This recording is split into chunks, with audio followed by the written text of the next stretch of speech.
Story recapped here. Today, I'm going to explain a sci-fi, thriller, mystery film called Meander. Spoilers ahead. Watch out and take care. Lisa is hitchhiking in a remote location and lying down on the road when a driver approaches and offers her a ride. She is hesitant at first but accepts. Inside the car, the driver, Adam, introduces himself as a night watchman, which according to him, is the most tedious job anyone could imagine. He asks Lisa several questions, finding out that she had a daughter, who should be turning 9 today. After speaking with the driver, Lisa overhears a description of a killer on the radio, and Adam looks exactly like the description, with short hair and a cross tattoo in his right hand. When she is about to confront him, the car comes to a stop, and everything goes black. Lisa awakens in a ventilation channel, unsure of how she got there. She wears a fitted bodysuit and an odd luminous watch, which she uses to scratch the metallic vents, trying to escape. The poor woman screams and cries until she realizes it's no use. There is total silence for a while, then she hears a rumbling and scratching noise outside. When Lisa is about to check it, a small passageway opens. The passage closes as soon as she enters. She begins crawling forward, hoping to get out. She then sees from a distance that a vent closes, trapping her inside.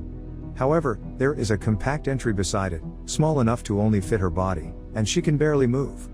After squeezing herself in, she comes across a lighted area, where the floor is closing in on her, squeezing her into a tiny space once more. Fortunately, she manages to climb out of it. While Lisa is resting for a while, the luminous watch alarms, implying that a countdown starts again. She must be in a safe room, or else she will perish within the vent if the number reaches 0. As Lisa progresses, she comes across a burnt corpse wearing the same watch, blocking her way.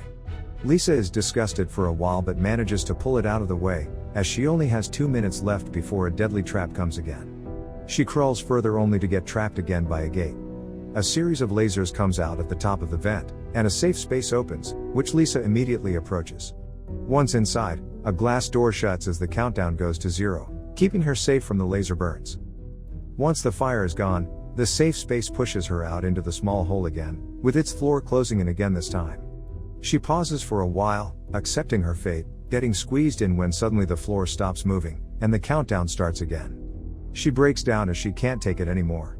Once she finds her composure, she moves while laying down, reaching a pool of water. She uses her hand to get her a drink and then dives into it to lead her into the next safe place, only to get filled with water again.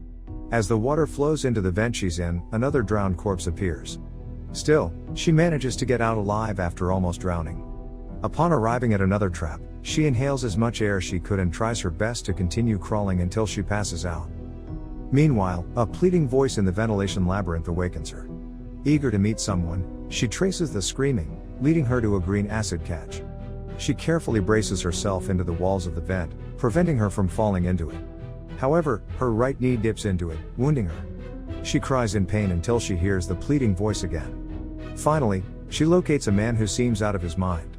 The man is terrified and seems claustrophobic, and as time runs out, the gates between them open. It turns out that they are in the burning trap with a safe spot on it. They both run and fight to get into it, with Lisa getting in first and blocking the entire perimeter to keep him out. He grabs her leg when suddenly the revolving glass door slices his hand with the odd watch in it, burning him alive when the timer reaches 0.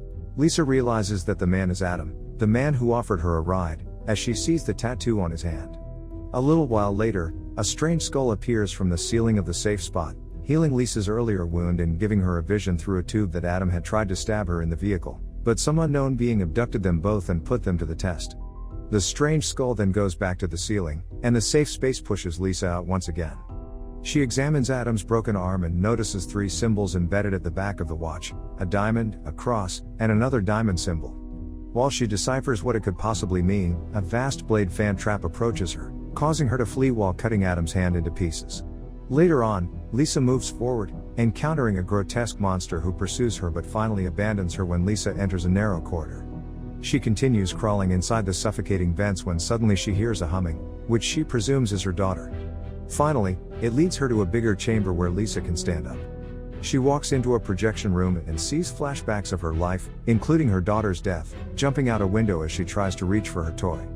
The grotesque monster interrupts her, crawling at the top of the projection room, which slowly squeezes in again, forcing her to enter a small entry, where the beast awaits.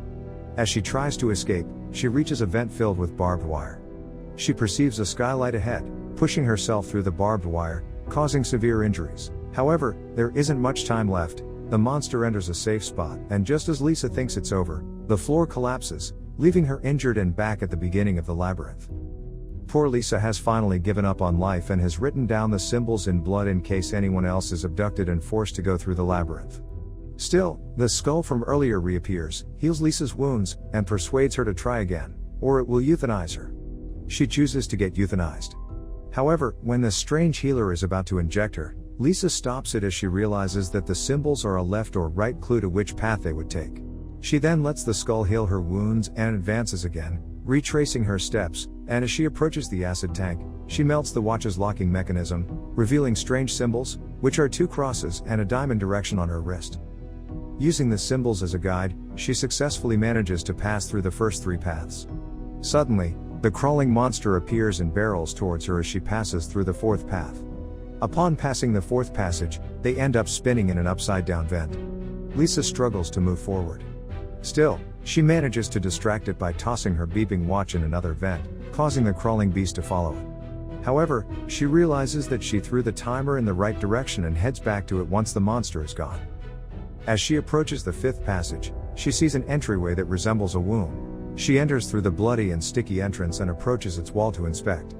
When she touches it, a silhouette of a giant 3-fingered hand touches hers. It seems like there are giant creatures outside the room, and Lisa looks delighted as she feels a sudden connection to it. She follows the unknown creature's silhouette into the next room. Lisa discovers the countdown watch, fallen from the ceiling, and the monster is also there from the other side of the room. The timer is running out again as it chases her. Still, she enters a safe space. However, the vent doesn't emit fire, so the monster doesn't get roasted and killed. As the glass door slides open and the safe space pushes Lisa out, she keeps her feet pushed against the monster's head. As the monster pushed Lisa, she pushes on the monster's head, until she eventually manages to crush its skull. Later on, she crawls forward, leading to the last passage, which she needs to turn right. When she's about to enter the right vent, she sees a vision of her daughter Nina, from the left vent. Nina talks to her as if she wants Lisa to feel guilty, attempting to lead her down the wrong labyrinth path. Still, Lisa stops and realizes that Nina is just an illusion. She apologizes and leaves, heading to the right track. Nina follows her and hugs her. While the kid is comforting Lisa, Nina tells her that they all are proud of her, as if someone is watching her, and is glad that Lisa didn't fall for the last trap. Nina then vanishes in her arms. Afterward, she enters the last passage, where she perceives a skylight at the end of it once again. However, 3 blades slicing down consecutively are in the way. She counts as preparation to enter and successfully passes 2 of the 3 blades, but has her toe sliced off on the 3rd blade. Finally, she sees the light ahead of her and assumes it is daylight.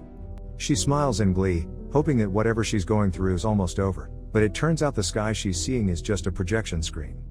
Due to her injuries, she can no longer move forward and has nowhere else to go. Lisa weeps in despair, thinking that her ordeal would never end. Lisa then braces herself once more as she notices the laser about to fire on her. Then suddenly, the ceiling opens up to bright light, and Lisa gets lifted up. Lisa, now looking unharmed, awakens outside on a rocky riverbank with a waterfall. As she watches the waterfalls, Nina appears beside her, prompting Lisa to ask if she just died, to which Nina responds that her body did many times, but there's nothing to fear because Lisa is safe now. It appears in the story that the maze is a test to see if she's deserving.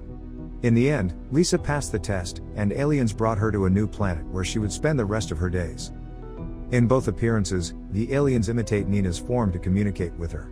There are silhouettes of aliens in that womb-like room as they gather around it, but when they show up in the form of her daughter, it's safe to assume they're just directing her on what to do on that new planet and that she'll be prepared to survive. When the strange skull appears, it shows her what happened after knowing that Adam is a murderer. Still, Adam attacked her, and she died, and the aliens abducted and revived her to put her through this test, putting them at odds with each other so she could beat him and move forward. They only took her when she died on Earth. They've taken her to be tested, probably among others, to see who's capable of surviving and repopulating the new world. Subscribe to watch more videos like this. Turn on notifications. And leave a like, it really helps the channel out. Thank you for watching.